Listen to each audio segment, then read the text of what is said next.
Ćao svima, ovo video samo vidimo ukratko gdje se sva dokumenta nalaze. Ova sekcija uglavno radi ugovori. Svaki dokument mi imamo pregled po i filter po ime. Znači možemo ovako samo da pretražimo po ime i da je taj ugovor.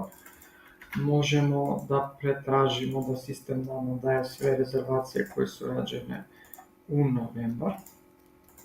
Evo ovako, i to su ove rezervacije, daje i ukupan broj i na kakav tip su rađeni.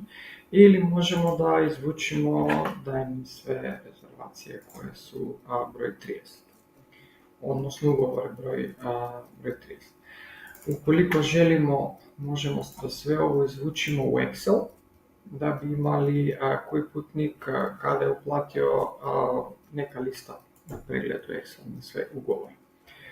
Isti je princip za sve druge dokumenta koje sistem generiše. Za odlazne fakture isto možemo da tražimo po broju ugovora, da radimo pretraga.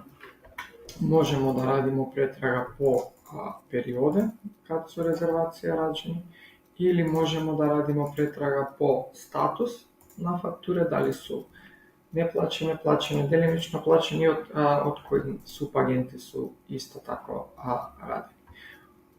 Ovo isto tako možemo da, samo trenutak da povećamo screen koliko nama treba više prostor da vidimo sve podatke. Tu su i voucheri.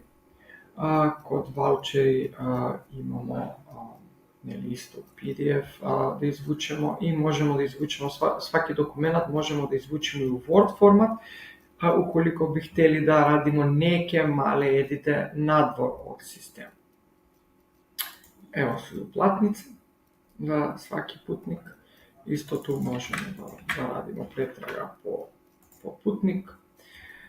Ulazne fakture, ukoliko bi htjeli da menadžiramo ulazne fakture kroz sistem, sve najava putovanja koje šaljemo do drugi turoperator, knjižno odobrenje i knjižno zaduženje kada imamo otkazane rezervacije i administrativna zabrana ukoliko radimo na ovaj princip. To bi bio ukratko oko dokumenta.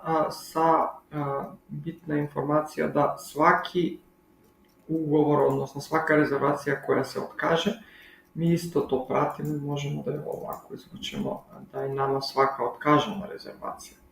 Tako da kada je rezervacija otkažena, svaki dokument vezan za ta rezervacija ostaje u sistem, samo se markira kako otkažen i dok se normalno izbriše. To bi bio to ukratko za pregled na dokument. Hvala vam.